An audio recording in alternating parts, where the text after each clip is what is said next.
Parshas Re'eh. Let's go. Re'eh. The Torah begins, Re'eh, look. Look b'lashon yachid, singular form. Anochi nosein lifnechem, I Hashem am giving before you, plural, everybody. Hayom bracha uklala. So there are a lot of things that we need to understand. There are a lot of things that are said on this week's Parasha. Let's begin with something from the Oznaim LaTorah. The Oznaim LaTorah was written by Rabbi Zalman Soroskin. Rabbi Zalman Soroskin was a Rav in Europe, in the city of Slutsk. He was known as the Slutsk Rav, and he survived the war. He survived the Holocaust, and he made it to Eretz Yisrael. Yeah, I think so. The guy also, he saved 600 Yeah. many Jews. Right, but he survived the Slutsk Rav, and he moved to Eretz Yisrael, and he's buried on Har HaMenuchos. He passed away in Israel. He's buried on Har HaMenuchos. He says as follows, famous Gemara. The Gemara says that when you look at the world, you have to look at the world as if the world is perfectly balanced. 50% good, 50% bad. Mitzvos, averos. And therefore, what you're about to do next, if it's a mitzvah, would tip the scales and make the mitzvahs heavier. And if you're about to do an avera, it would tip the scales and make the world mostly sinful. So he says, Re'eh, every person himself has to look. And what you're about to do is going to make a difference for the entire world. Whether they're going to receive bracha or klala, blessings or curse, depends on what you're about to do. Which is a very difficult thing to do. Imagine you go through your whole life thinking that the fate of the world depends on what I do in the next 5 minutes. If I give tzedakah, the world is saved. If I do an avera, I speak lashon hara, the world could be destroyed. That's how a person's supposed to look. And he says, Nimtzas biyodo shel kol echad ve'echad miYisrael. The fate of the world is in the hands of every single Jew.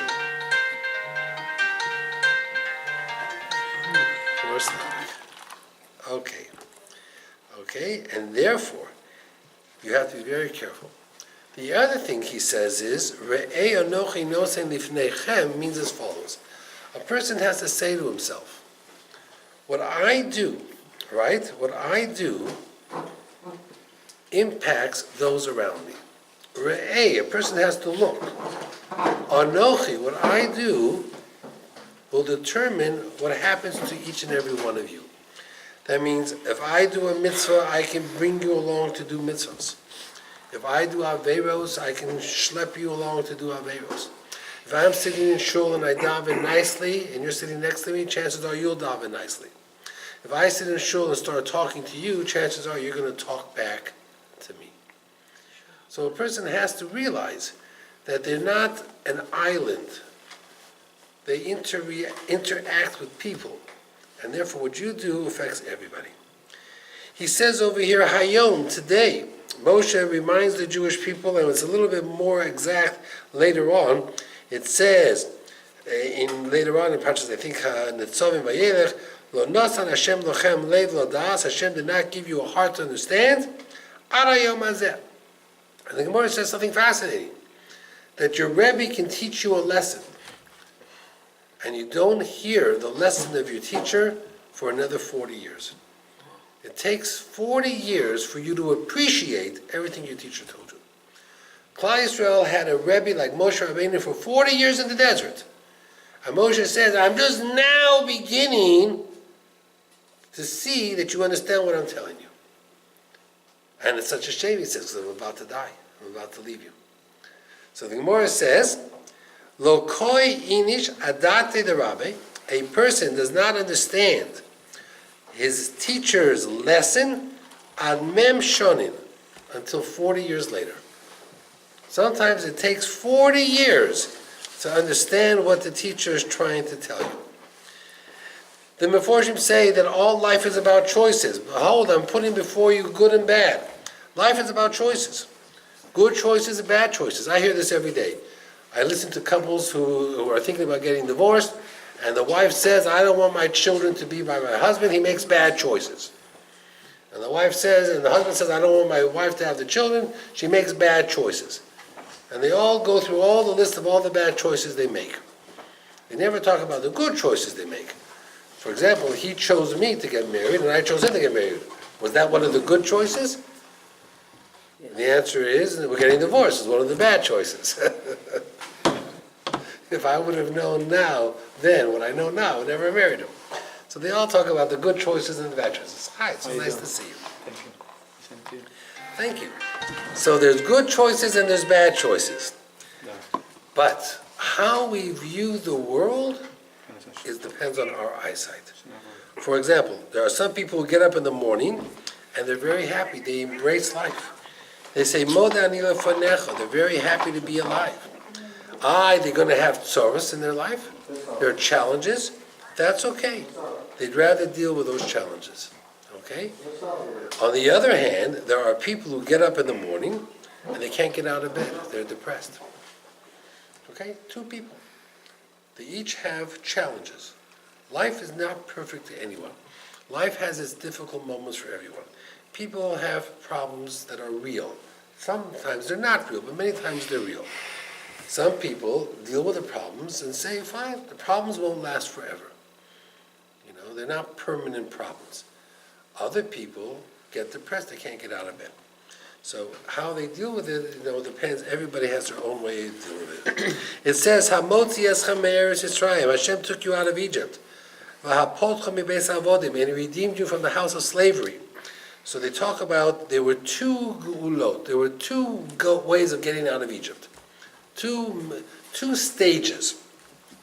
The first stage is Hashem took us out of Egypt. That we call physical freedom. Yesterday we were slaves, today we are free. 1 minute we were slaves, now we are our own masters. Of course, what does it mean to be free? You can go wherever you want. It's a simple statement, very hard. After World War II, there are certain concentration camps. The American liberated, and there were some that the Russians liberated. So now, all the Jews, let's say there were 5,000 Jews, there was 100,000 Jews. So the Russians came in and says, that's it, the Germans are all dead, you're free. So what did the Jews say? So where do we go? So the Russian says, go wherever you want to go. So he says, then we'll go to Russia. He says, no, Stalin doesn't want you. We'll go to Poland. No, they hate you. We'll go back to Germany. They tried to kill you. So now, all these Jews, 100,000 Jews are free. You can go wherever you want, except there's one problem. There was no place to go. No one wanted them. Some went to America, some went to Israel. You understand? So Hashem says, I took you out of Egypt. That's great. Where are we supposed to go? We're 3 million Jews. We just left Egypt. Now what? So Hashem took him into the desert. Should we go to the land of Canaan? We're not ready to fight the land of Canaan. We're not ready to fight Canaan and Amalek and Amori. So taking you out of Egypt was a nice thing. But in of itself, it meant nothing. Because being free is not enough. Then came the second part. I redeemed you from a house of slavery. That means Hashem said, I made you no longer slaves. Now you're not physically free, you're spiritually free. Now you can be a Mamlechet Kohanim v'Goy Kadosh.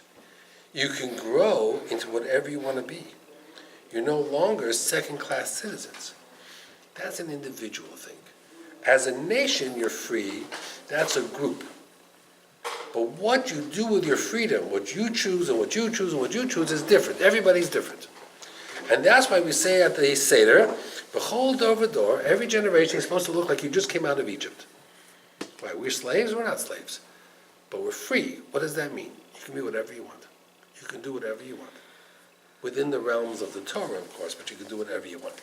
So those are some of the things that we have so far in this week's Parsha. Let's go a little bit further. It talks about, Hashem says about the Beis HaMikdash. Now, by the way, does the Torah tell us the name Yerushalayim. Is the name Yerushalayim found in the Torah? No. Hashem says that when you go into the land of Israel, there'll be a place that I'm going to designate. And that's the place where you should bring all your korbanot, and that's where I'm going to be, and that's where my Beis HaMikdash is going to be. Does it tell you where it is? No. Does it tell you Yerushalayim? No. Does it call it the Beis HaMikdash? No. It just says, Kilo bosam marato. You haven't got there yet, but one day you will get there. You'll get to the place that I'm going to choose. The place that Hashem will choose, the Shakin Shemoshom, where He wants to put His name. That's where you should bring all your korbanos. That place is going to be Yerushalayim. And which Shevet was Yerushalayim? What? No, Levi didn't even get a portion. They got cities.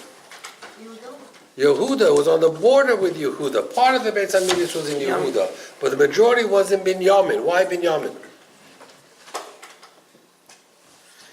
Why did Shevet Binyamin get the zchut of having the Beis HaMikdash? Hi there. It was Joseph's son. So it was Ephraim. Is it because of Shaul? No. Nice guess, but no. Binyamin was the only Shevet that was born where? In Israel. All the other Shvatim were born in Chutz La'aretz. Binyamin was the only Shevet that never bowed down to Esav. Why didn't he bow down to Esav? Levi did bow down. Everybody bowed down except for Binyamin. Why didn't he bow down? Because he wasn't born. Simple thing. He wasn't born. So therefore he did not bow down. So it's in the portion of Binyamin. Got it. Now, the Rambam says something very interesting. Actually, the Ramban. Listen to this. I want you to understand this carefully.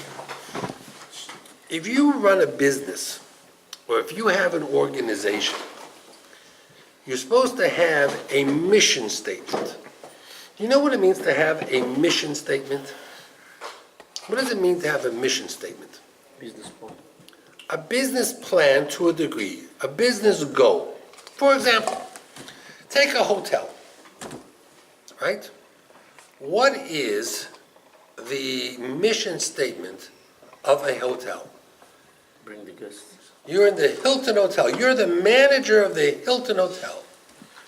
What is the mission statement of the Hilton Hotel?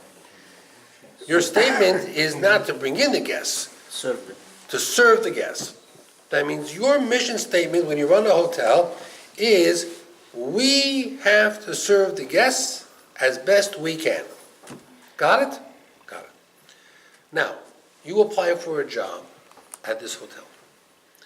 And you become not a chambermaid, but a chamberman. Your job is to go into the rooms and make the beds. Take out the dirty towels, put in new towels, clean up the bathroom. You know, hotels have people every morning that go in. Okay? What is your mission statement? Keep the room clean. To keep the room clean. Do you agree that that's his mission statement, to keep the room clean? This is a democracy. Just because you're wrong, you can vote yes, you can agree with him. You agree with him, great. That's why, if that's your mission statement, you'll lose your job and you'll lose your job. Shall I tell you why?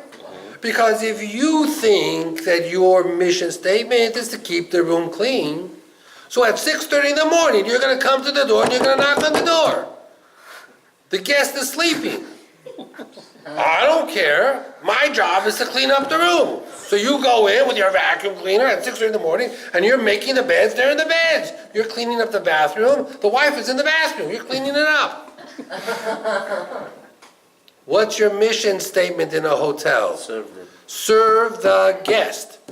So if the guest is sleeping at 8 o'clock in the morning and you want to do your job, you don't do your job. You serve the guest. And if the guest doesn't leave the room till 10:30 to go down for breakfast, when are you going to clean up that room? At 10:30. Because your mission statement does not clean up the room. Your mission statement is Change the. So, change to serve the guests. That's the mission statement of the entire hotel. It's from the front desk to the guy who handles the suitcases, to the porter who opens up the door, to the guy who gets the cab. It's a mission statement. What is the mission statement of a Jew? To serve Hashem, okay? Understand, your mission statement is to be Mekadesh Shem Shamayim, okay? So therefore, we talked about this before. If Mariv is at 9 o'clock and I'm running late, then I'm going to double park my car and block 3 people in to make Baruch Hu, thinking my mission statement is to serve Hashem. Hashem says, you just did a chilul Hashem, you did not serve me. But I made Baruch Hu. Great. So when the fires in Gehenna are burning and you're roasting, you can say Baruch Hu there also. But it ain't going to help you. Got it? Because you have a mission statement. A mission statement is not to be right. A mission statement is not to argue with everybody next to you because you think they are violating the Torah.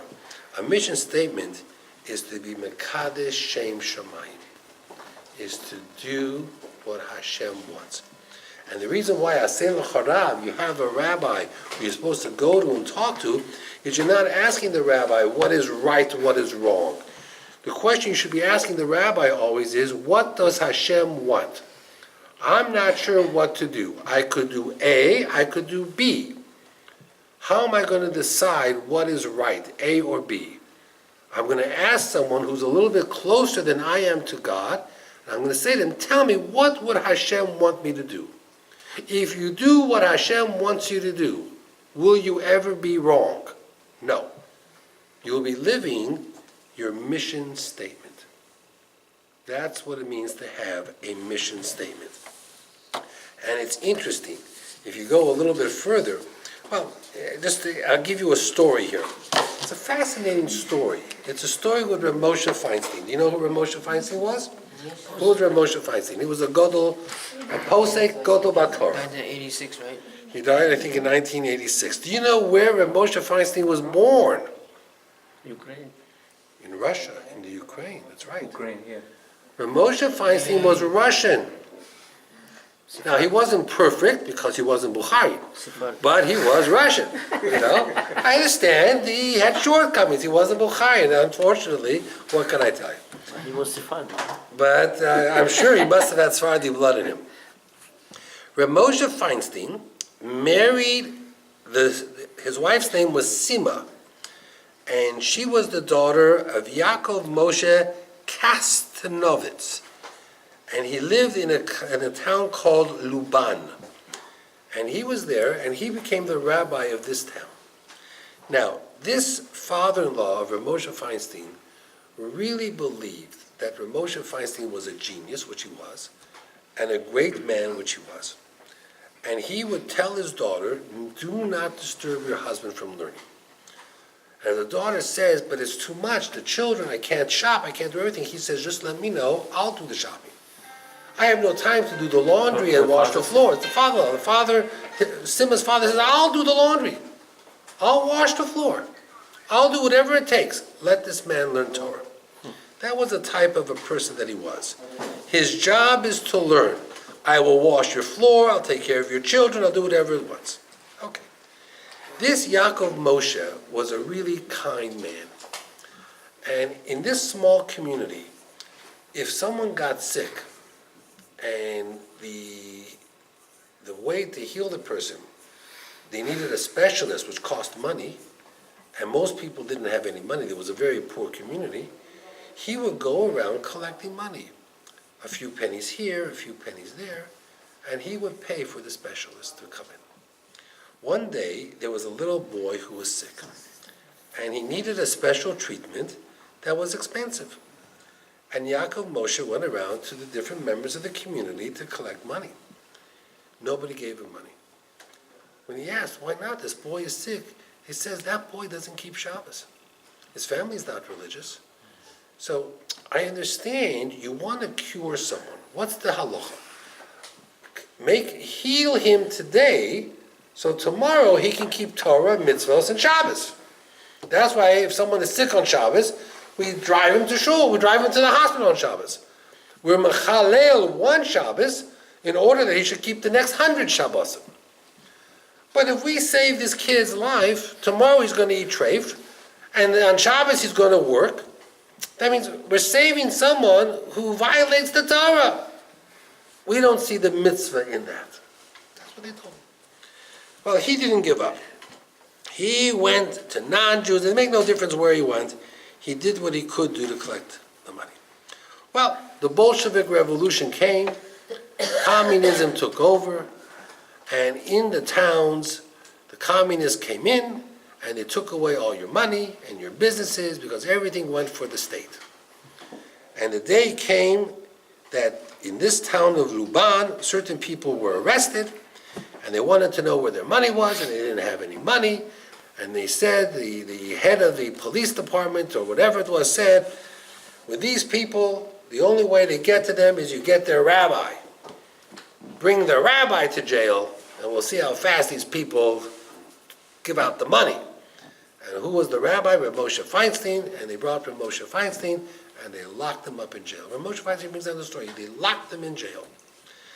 And all of a sudden, one of the officers in the army happens to be in the city, and he sees he goes to the jail, and he sees this rabbi in jail, and he says to this rabbi, "What's your name?" And this rabbi says, "Moses Feinstein." He says, "Moses Feinstein, do you know a Yaakov Moshe Kostanovitz?" He says, "Yeah, that's my father-in-law." "You married Rabbi Kostanovitz's daughter?" He says, "Yes, I did." He goes to the head of the police department. He says, "You get this man out now."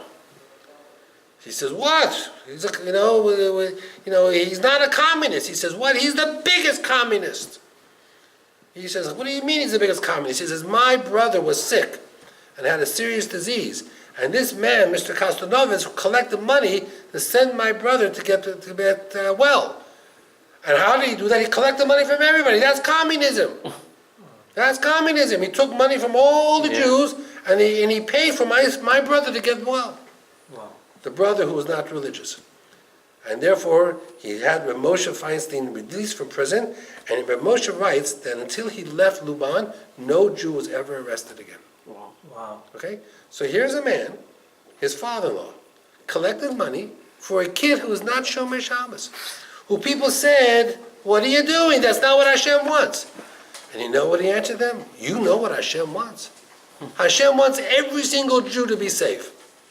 Doesn't say in the Torah only Jews who keep Shabbos, only Jews who keep kosher. Doesn't say that. The halacha says if a Jew is sick on Shabbos, you're mechalel Shabbat. It doesn't make any difference. Do what Hashem wants. Just don't make it up as you go along. Don't be a faker. You want to know what the mission statement? The mission statement is we do what Hashem wants. Not what the rabbi wants necessarily, but what Hashem wants. And Hashem wants every Jew to be safe. And because they saved this little kid who didn't keep Shabbos, Reb Moshe Feinstein got out of jail, and no Jew in Luban was ever put again. It's a fascinating story. Rabbi, does this mean the Derech Eretz is like the mission of the Jews? That was in Derech Eretz Kodma LaTorah. They say that Derech Eretz came first. Yeah. This was in Ukraine, in Russia. Yeah. Derech Eretz came first. It says, "V'achalta l'fnei Hashem Elokecha." You should eat the Maser Sheni in Yerushalayim. Why? So it says, "Laman tilmad," in order that you should learn the Yiras Hashem Elokecha Kol Hayamim, to fear Hashem. Now it's very interesting. Next week we're going to talk about there are two mitzvahs in the Torah that they give reasons for the mitzvahs. There's only two. One mitzvah is a king cannot have too many horses. Why not? He'll go back down to Egypt. And a king cannot have too many wives. They'll drive his heart away from Hashem. The smartest of all men, Shlomo, he says, "I'm so smart, I'm not going to make these mistakes." And therefore he had too many horses. Did he go down to Egypt again? Yes. I'm going to have too many wives. Did they try to change his heart? The answer is yes. So he thought he was smarter than the Torah, and he wasn't. So they learn from here that the Torah never gives reasons for the mitzvahs. If I ask you why you keep Shabbos, we have an idea, but we really don't know the reasons. Here it says, you should bring your korbanot to the Beis HaMikdash in order that you should have Yiras Hashem. So he says, Yiras Hashem is different. Because everything the Torah wants you to do, it says in the Torah Pasuk, what does Hashem want from you? He wants you to fear Him. Fear Him does not mean be afraid. Fear Him means to have respect for Him. Hashem's mission statement was, I want you to do my will. And therefore, going to the Beis HaMikdash and seeing all the miracles that took place brings people to fear Hashem and love Hashem. They say Rabbi Yochanan wasn't feeling well. He had a bad headache. So he couldn't learn. He couldn't focus. So what did he do? He sat outside the Beis Medrash. And every time one of the yeshiva boys walked in, he stood up. So someone said to Rabbi Yochanan, what are you doing? He said, I have a bad headache. I can't learn. So why are you out here? Why don't you go lay down? He says, here, every time a yeshiva boy walks in, I can stand up. It's like I'm standing up for the Shekhinah. It's like I'm standing up for Hashem. So I want to get closer to Hashem. One way is to learn. But if you have a headache, there are other ways. If you're mechabed, if you honor a Talmud Chacham, you get closer to Hashem. Remember that. We're going to get to it very soon. Okay, last week I left you with a question. What did I say to you? It says, when you eat meat, be very careful. We have a process. It's called shchita. Before you can eat a piece of meat, you have to do shchita. There are 5 things that can make an animal a nevela in the shchita process. There's 5 mistakes a shochet can do. What are the 5 mistakes? Knife. Number 1, the knife. The knife has to be perfectly sharp. You got to check the knife to make sure there are no... I should have brought in the knife. I could have Don't hit it in the nerves. wasn't. So you have to check the knife to make sure it's perfectly sharp. No mix. No nicks. Okay? Number 2, once you start the process, You go. you have to, you can't stop. You can't start and then stop. That's called shia, waiting. It's Lavila. Right? Then it's nevela. Number 3, you can't stab the animal. Do you know that a shchita knife doesn't come to a point? Yeah. The side is straight. Yeah. So if you try to stab with the side, You can you stop. won't cut you, you won't hurt yourself. The blade is so sharp that if I take a phone book, I could take the blade and just slice the phone book down in half. Yeah. But the side, I should bring in, next, maybe if I remember, I'll bring in my knife We next saw week. it a lot in What? Russia. Years ago. But these young guys didn't do it. Yeah. Maybe we'll show them, we'll give them first hand, But you practice to... all the time. So there is shia. Shia means you can't wait. Drasa means you can't stab. You know, you can't have a nick in the knife. What else can't you do? Grab. You have to do the shchita in the area of the neck. No nerves. You can't cut off, you can't stick it in the middle of the body, whatever it is. You know, you can't cut from the outside. It has to be the neck. Right? Chalada, you can't hide the knife. You know, you have to go from the outside in. Okay, so there are different things you cannot do when you do shchita. Okay. Then it says, Rach chazak, be strong. Ledilti achol hadam. Don't eat the blood. Ki adam hu nefesh. The blood is the heart, the soul of an animal. V'lo sochal ha-nefesh im ha-basar. Don't eat the soul with the meat. So Rashi says, Rach chazak, mima shenemar chazak. The fact that the Torah says it be very strong. Atolomet sheho yishtufim b'dam la'ochlom. They had such a taste for blood, they couldn't get enough of it. It was like tomato juice. They would like to drink a cup of blood. It was just the best thing. Which leads us to believe that they were vampires back then. I don't know what they were. Okay. Leficha chutzrich lomar chazak. The Torah had to say, be strong. That's what Rabbi Yehuda says. Rav Shimon ben Azai omer, lo ba kosav ela la'asircha. Just to warn you, that just like blood, you have no desire for. Nobody likes blood. Still, the Torah says, be strong. Of course, you have to be strong by all mitzvahs. Okay? He brings down a very interesting pirush. He says, normally, a person has no desire to drink blood. But the minute the Torah says, don't drink blood, all of a sudden there's a Yetzer Hara saying to you, drink blood. He says, the minute something is no, the minute your parents say no, you want it 10 times more. That's human nature. They say that they used to have a man who took the goat on Yom Kippur out to the desert. So the Torah says, it's brought down in the Gemara, that they had 10 little huts, a sukkah, a small little hut. And inside was water and food. And the man who took the goat, since he was going out to the desert where it was hot, and he was traveling, he was allowed to eat or drink on Yom Kippur. That was the halacha. So when he came to the first hut, they would say to him, are you thirsty? Here, have something to drink. Are you hungry? Here, have something to eat. The Gemara says in all the years, no one ever ate or drank. You know why? Because he was allowed to. That means it's Yom Kippur. You know why you're hungry and thirsty? Because the Torah says you can't eat or drink. Trust me, if the Torah says you can eat or drink, you wouldn't be hungry, you wouldn't be thirsty. Yeah, Regular day, you can. It's a regular day. If the Torah says it's a regular day, trust me, you wouldn't be thirsty, you wouldn't be hungry. Why? We have a saying, Mayim gunovim im taku. Forbidden. Something that's forbidden. Right? When a teenager is told by his parents no, they want it 100 times more. So maybe every time your teenager wants something, you should say yes. No. Okay. No. Then it says again, lo sochlenu, don't eat it. Ala oretz tishbachenu b'mayim. So it says, ashora le'ever min achai. You're not allowed to take a piece of a limb of an animal. Don't eat it. So now it talks about all the laws of melicha. That means when you have a piece of meat, before you can cook it, what do you have to do to it? The women know better than us. Salt it. You have to wash it off. And salt. You have to soak it. Soak it for half an hour or an hour. Then you have to salt it for an hour. Then you have to rinse it off 3 times. And liver, since it's all blood, you can't salt it. You gotta roast it. Boil. You gotta, roast it on the fire and draw the blood out. Okay.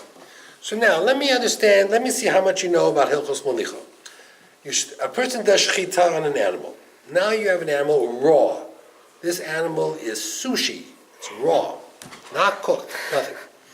You cut it up into pieces. I take a piece of meat. I wash it off so there's no blood on it, but of course inside is full of blood, but I wash it off. Can you eat raw meat without salting?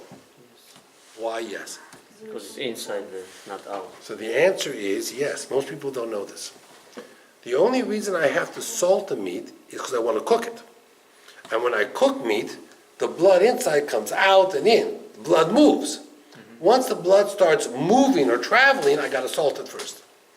So if I take raw meat, I'm not suggesting anybody eat raw meat, and I cut it up in little pieces like sushi, you can eat it without salting.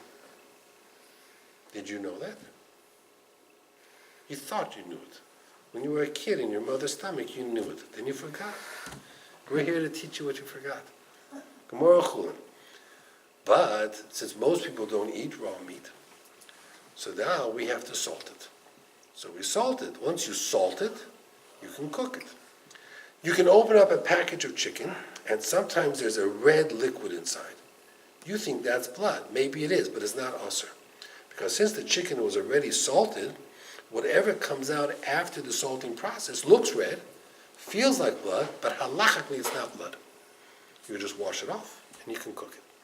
So it talks about preparing and cooking. It talks about blood inside the Ephraim. So it tells you that so much, blood affects your nefesh. It says, lo sochalenu, don't eat it. Lamanita b'cha, it says it over and over again. That, if a person eats blood, it's a very cruel thing. In Europe, in the olden days, when there was a guest in town, you know whose house the guest had to stay by? I once told you this. By the butcher's house. Why the butcher? Most of the time because the butcher had meat, so the guest had a good meal. But the real reason is because the butcher killed animals all day. So he was naturally a cruel person. When you kill animals all day, you're not a kind person. So therefore the community made him the hotel for the guest to stay by, so he should learn kindness. It's a very fascinating thing, that we learn kindness from the fact that you cannot eat blood. Okay. It says, okay, we're doing great, we're gonna finish early. Aser to Aser. This week's Parasha, we read it all throughout the year, we read it on all the Chagim. We learn over here, Aser to Aser is kol tfuas arecha, give Maaser. What mitzvah do we learn from the pasuk of giving Maaser? Tzedakah. And the halacha is that if you give tzedakah, if you give a tenth, what does Hashem do back to you? He gives you back more, 10 times 10. That means Aser kidei shetis asher. Give in order that you should become wealthy, become rich. Okay? Aser to Aser. Okay? It's warm in here. Now, let's go as follows. How much are you supposed to give for tzedakah? 1/10. The truth is you're supposed to give 1/20th. 1/10 is the minimum. 1/20th is the ideal. Who are you supposed to give this money to? A poor person. Tzedakah means a poor person. Everything else is called gemilat chesed. It's a nice thing, but a poor person giving tzedakah. Okay. It says, Ki poseach tiftach is yodcha. You should open your hand to the poor man. Why do they want you to open your hand? Because there are people who give everybody the same. I give everybody $1. Why? Because when your hands are closed, all your fingers are the same. So the Torah says, don't give everybody the same. Everybody's needs are different. Open your hands. When you open your hands, your fingers are all different sizes. Some people need more, some people need less. Okay. There's a Gemara. You ready for this Gemara? Listen to this Gemara. This Gemara is in Baba Basra, Daf Yud. Have you learned Baba Basra yet? Yeah. So you'll know this Gemara. Did you get the Daf Yud? Only a certain part. Only certain parts. Cheskedas. Okay, Cheskes Abatim, that's the third parak or something, right? Yeah. Never learned it. That's not true. Rav Papa, Havisolik Bedarga. Rav Papa was going down a flight of stairs. Rav Papa was a good guy, right? Talmud Chacham, right? Had many children. How many children did he have? 10. We measure them when we make a siyum, okay? He was going downstairs. Ishtamid Kare, one of the stairs broke. Boy Limipol, he was beginning to fall down a whole flight of stairs. He cried out to Hashem, if I die this way, it's like skila, because when a person gets skila, what? They get thrown down a flight off a mountain. He says, Hashem, I should die like someone who's Machalel Shabbat or worships idols? And Hashem stopped him and he caught himself. He didn't fall down the stairs. When he came back to the Beis Medrash, he said to his good friend, Chia Bara Midifti, how could this happen to me? How could I almost fall down a flight of stairs? So Rav Chia said to him, maybe a poor person came to you and said, Rabbi, I need money. And you said, no, I'm not going to give you any money. No, it's possible. I can't give everybody. But why should I fall down a flight of stairs? Because Rabbi Yeshua ben Korcha says, whoever does not give tzedakah to a poor man who really needs it, it's like he worshipped idols. So if you didn't give tzedakah, you're guilty of idol worship. If you did idol worship, you deserve to be stoned. That's why you fell down a flight of stairs almost. He says, are you kidding me? He says, no, I'm not kidding you. Then the Vilna Gaon says, fascinating. He says, if you look on the Pasuk, Poseach Tiftach, how many of you read from the Torah, know the trup, know the notes? Poseach has like the letter Z, that's called Darga, and then the half circle with the dot is Tavir. Darga Tavir in Aramaic, Darga means step, Tavir means broken. Darga Tavir means broken step. So the pasuk that says, open your hand and give tzedakah, the notes are broken step. Meaning that if you don't give tzedakah, what could happen to you? Boom, you can fall down a flight of stairs. Darga Tavir. That's what the Vilna Gaon says. It only takes the Vilna Gaon to do that. Now comes the more difficult part. David HaMelech, how did he die? He fell down a flight of stairs. Yeah. Right? Remember, let's go through the story with David HaMelech. David HaMelech said to Hashem, I want to know when I'm going to die. Hashem said to him, I never tell anybody when they're going to die. Please, please, at least give me the day of the week. So Hashem said Shabbos, which happened to be on Shavuot. So what did he do all Shabbos? He studied Torah. Yeah. One Shabbos, he's there learning Torah, and he hears a noise by the bushes. So he's going to investigate.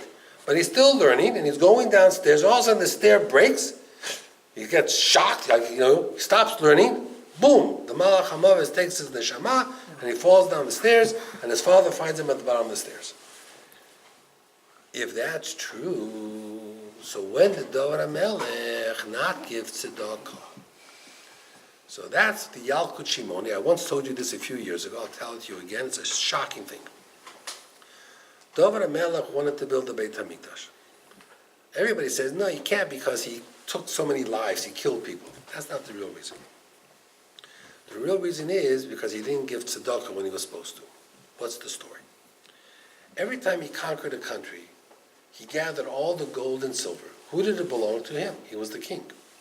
But David HaMelech didn't want the gold and silver. He took all the gold and silver and he brought it to Yerushalayim, and he put it into the storehouse of the Beit HaMikdash. And he says, this gold and silver will be for the Beit HaMikdash. During his lifetime, there was a famine.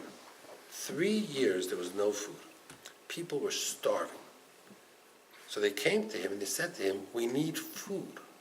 David HaMelech said, I don't have any food. He said, I know you don't, but you have money. Give us the money and we'll go to Egypt, to Moab, to Syria. We'll buy food from our neighbors. They got food. In the days of Yosef, people came to Egypt to buy food. We have no money. You have millions of dollars sitting in that warehouse.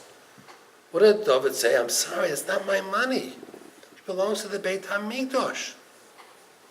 So Hashem sends the Navi to David HaMelech and says to him, tell me something. What are you going to do with all that money? I'm going to build a Beit HaMikdash for you, Hashem. Really? If the Beit HaMikdash is for me, the Beit HaMikdash is for the Jews to come and daven. If all the Jews are dead because they're starving, you're going to have an empty building. What do you think I want you to do with the money? Build me a building or give it to the people? By that time, it was too late. The hunger was over. Hashem says, you cannot build the Beit HaMikdash. The Beit HaMikdash is a place where you go and you cry out and say, Hashem, answer me. The people came to you, King, answer me, and you said no. And therefore, if you said no, you did not give tzedakah. How did he die? Broken step. Wow. Now, the Yalkut Shimoni goes even further. The Yalkut Shimoni says when Shlomo built the Beit HaMikdash, he didn't use any of the money that David HaMelech set aside. Didn't use? No, it was tainted. He said, I don't want anything. He got all new money. Shlomo HaMelech got from all his gifts, got all new money. He did not touch the money of David HaMelech. David HaMelech spent his whole life collecting millions of dollars of gold and silver for the Beit HaMikdash, and Shlomo HaMelech said, I'm not using any of it. My father died because of it. I don't want anything to do with that money. He just let it sit there. Eventually, he got used up to buy korbanot, whatever it is, but for the Beit HaMikdash, nothing, not one dime.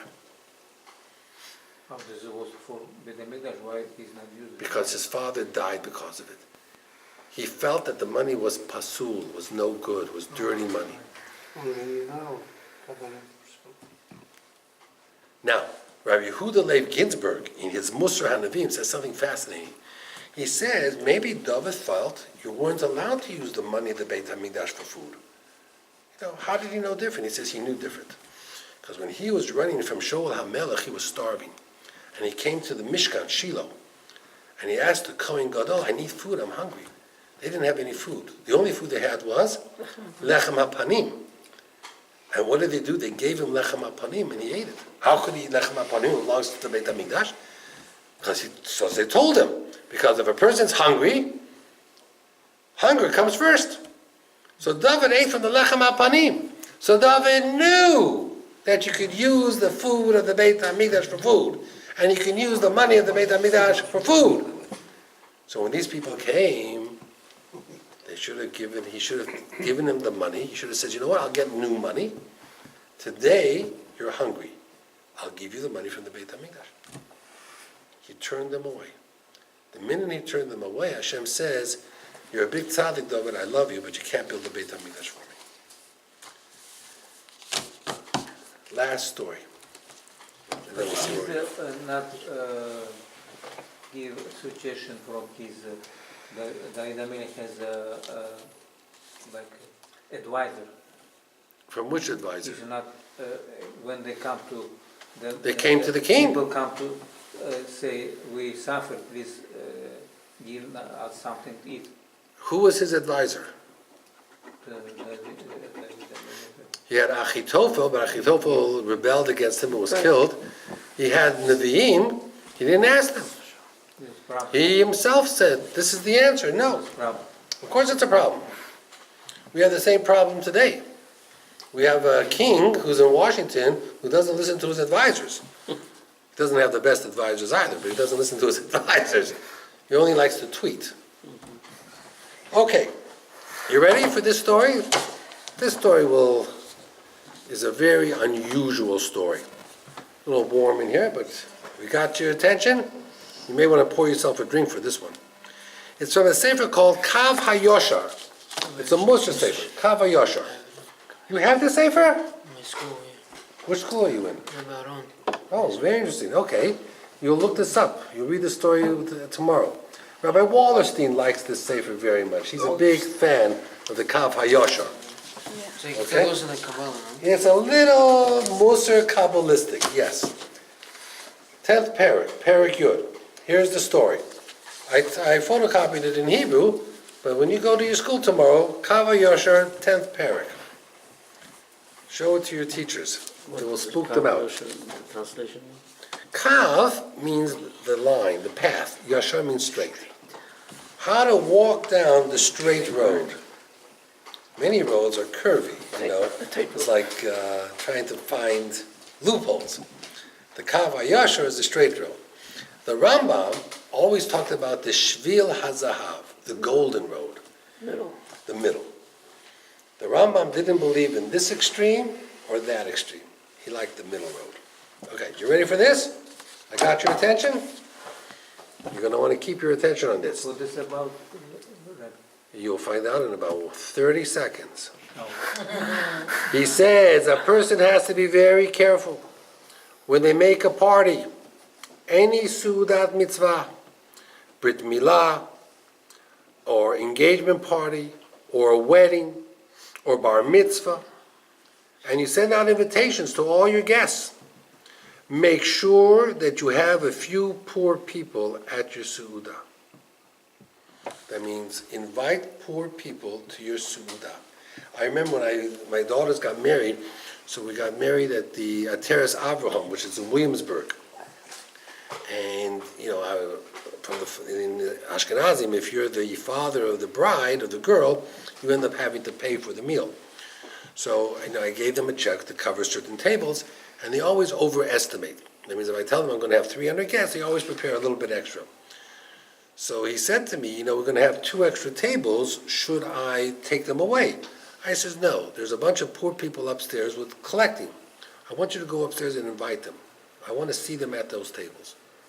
Oh, we'll send them there. I says, no, I don't want to just send them there. I want to see them there. Okay? And, you know, and I always pay up in advance. I says, but the check will only be good after the wedding if I see those tables, the poor people that are coming collecting, that someone from the staff invites them to sit down. Okay? That's what the Kav HaYoshar says you should do. Why, he says? He says, before we get to the story, he says Avraham Avinu made a party when Yitzchak turned either 2 or 3, or when he turned 13. And he invited everybody in town. You know who he didn't invite? No poor people were there. The next day, the Satan goes up to Hashem and says, you think Avraham is so great? Avraham invited all the important people, but all the poor people went hungry last night. What kind of a party was it without poor people? To which Hashem says, yeah, but Avraham loves me so much that if I ask him to sacrifice his own child, he'll do it. The Satan says, yeah, I don't believe it. The next day, Hashem says to Avraham, take your son, your only son, take Yitzchak. Why? Because he didn't invite any poor people. Eov made a big party. The Satan says, in Shamayim, he says, that Eov, he says, yeah, isn't he great? Hashem says to the Satan, isn't he great? The Satan says, nah, he's not so great. He made a big party, he invited everybody, not any poor people. So Hashem says, so what should I do? He says, well, let's poke him a little bit. Let's see how great he is. And all his children died, he lost all his money, and he was afflicted with all these different things. Why? Because he did not invite any poor people. Then he says, let me tell you a story. He says there was a very wealthy family, and the parents had one daughter, a beautiful girl. Bas Achas, Yefas Toar, Senua, Hamuda. She was beautiful, she was modest, she was desirable. I know someone like that. Smiled, the whole room lit up when they smiled. I know someone like that also. Her name wasn't Sarah in the story, but I know a Sarah like that. I don't know if you know the Sarah. Whenever I see her, she smiles, the whole room lights up. Anyway, this girl didn't have such good luck. She got married, and the next morning, her husband was lying dead next to her. A few years later, she got married again. The next morning, her husband was dead next to her. After the third time, this is not good, right? It's not good. You gotta sleep with one eye open, guys. Not good. After the third time, the husband's dead next to her, the Beit Din ruled that she is a katlonas, like a black widow spider. Isn't it supposed to be after 2 times? Some people say 2 times. Fine. She got 3 out of this. Right now they said... Right? 3 strikes, you're out. It was a baseball game. So they ruled that she can never get married again. Eshev almona va'aguna, she has to remain locked away, so-called, never to get married again. Well, the story went on that in a different town far away, a relative of this family, who had something like 9 or 10 children, were extremely poor and they were starving. So the oldest son says, why am I going to stay here and starve? I'm going to go to that city where my uncle lives. He's a very rich man, and I'm going to ask him for a job in his business. And he does. And he goes to his uncle, and he asks for a job, and he gets a job, and he's doing very well, and he's making money, and his uncle loves him, and he loves his uncle and aunt, and everybody's happy, and he's friendly with his cousin. Finally, the uncle says to him, I have a favor to ask you. And he says, no problem, I have a favor to ask you. So he says, well, let's make a deal. You do my favor, and I'll do your favor. He says, it's a deal. So the uncle asks him to do a favor, and the guy does it. And when he comes back, he says, you did my favor, very good. Now I'm going to keep my word to you. You wanted a favor for me, what can I do for you? He says, I want to marry your daughter, my cousin. So when he heard this, he started crying. He says, no one can marry her. No one can marry her. If you marry her, it's a death sentence. Ask me for something else. Ask me for a raise, I'll give you a raise. Ask me for money, I'll give you money. He says, we had a deal. You said you would do what I asked.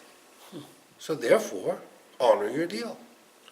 He felt locked in, didn't know what to do, so he agreed to the marriage. At the wedding, right before the chuppah, an old man goes over to the chatan. The Kaf Yosher says, I think it was Eliyahu Hanavi. And he says to the chatan, he says, you're about to get married. After the wedding, you're going to have a party. You're going to be busy. It's a busy time. Everybody coming over, wishing you mazel tov, singing and dancing. It's going to be a crazy time. You're going to see a poor man come over to you. I got to warn you. This man is ugly as ugly can be. When you see him, you're going to want to run the other way. You've never seen a man like this. His clothes are torn. He's going to smell like he didn't take a bath for 6 months. But when you see him, you sit him down and you make sure the waiters give him a full meal.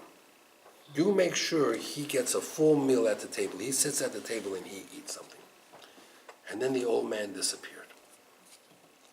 Anyway, after the chuppah, they're having the meal, the sudah, everybody's singing and dancing, and the band is playing, and everybody's wishing him Mazel Tov, and all of a sudden, this poor man who looks horrible, comes over to him.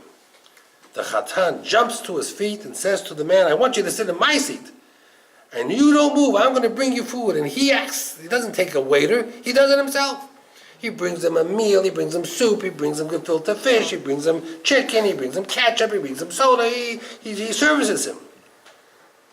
When the meal is over and the Sheva Brachas is over and everybody's going home, the Chatan starts walking to the bride's section, or the room where the bride is, because they're going to go home.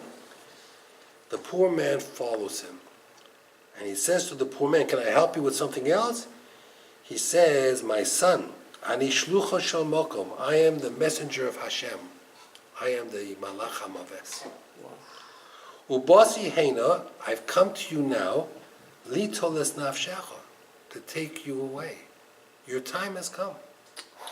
It's time to check out of the world.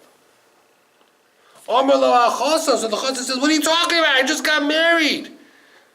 Give me a year. He says, no. In Shemaim, there's no year for you. Give me half a year. No. 30 days? No. Sheva brachos? No. How about just tonight? He says, I'm sorry.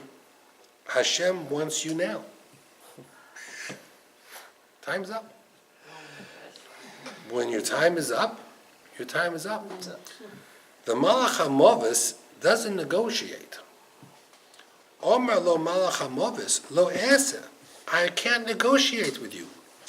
Kilu ucha lasos lecha chesed afilu yom echad. I don't have the power to give you one extra day. When your time is up, it's up. It's time to go. So he says, at least I should say goodbye to my wife. She's going to wonder why I disappeared. I can't just disappear. At least I have to say goodbye. He says, I'll let you say goodbye. He walks into the room where his wife is, she's getting dressed to go home with him. And she's davening Tehillim and she's crying. And the Chatan says, I have to say goodbye to you. I'm being called to Shemaim. It's my time. She jumps up and she says, you're not leaving this room. Who's out there? He says, a poor man. He's the Malach HaMavet. She says, I'll take care of the Malach HaMavet. You stay here. Now that's a keeper, right? When the wife says to you, you stay here, I'll deal with the angel of death, the Malach HaMavet. That woman's a keeper. That's a wife. Most wives would just throw the husband out and says, good luck, bye. See ya, wouldn't want to be ya. Not this woman. She says, you stay here, man. I'm going to take care of him. A real one. Wow. That's a real wife. So she goes out to this man, and she says, are you the Malach HaMaves? He said, yes. Are you here to take the neshama of my husband? He said, yes. So then she says, either you're a liar or the Torah is a liar. He says, what are you talking about? He says, it says in the Torah, if a man takes a woman, he doesn't go out to war for a full year.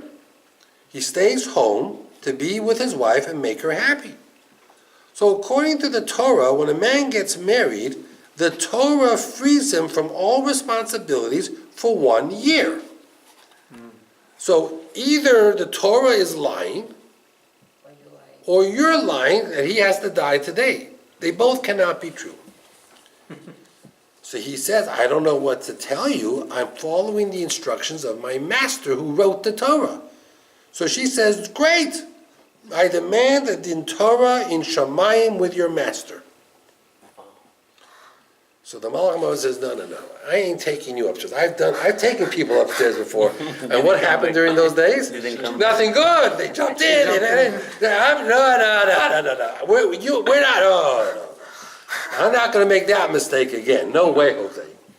I don't know if her name was Jose. But no way, Shoshana, or whatever. There's no way.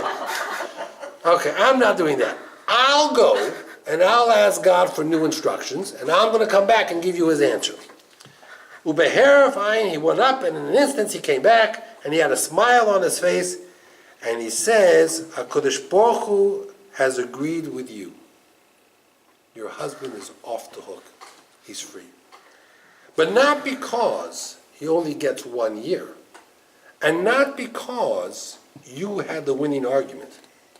It's because he did Gemilat Chesed, where he not only gave me his seat at the table, Serve me. but he served me. That means he didn't even order it. See, Eliyahu says, just get the waiters to serve him.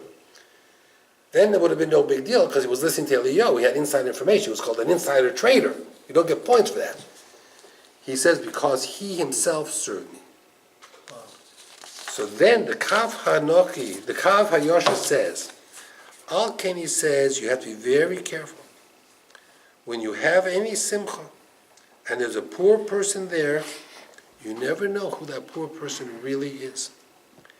And therefore, treat him like gold. Feed him, let him sit there, let him enjoy the meal. It costs you a few bucks, but it's well worth it, he says. Because when you let him eat, it's like taking the korban and giving a piece to the kohen. You're taking the food from your simcha, and the poor person is like the kohen. And if you give food from the korban to the kohen, you get kapara, and you get mazel, and you get bracha. So at every su'udah that you make, that is a su'udah mitzvah, bar mitzvah, wedding, whatever it is, have a poor person there, give him something to eat, and enjoy the brachot of the kohen. And that's how he is. You gotta look this up when you go to Yeshiva Torah. Amazing. Chapter, okay, when you go to Israel, whatever. Perek Yud, Kav HaYosher. I thought of it, I never really That's a wild story, man. That's wild. Have a good night, everybody. You can say Kaddish, you have to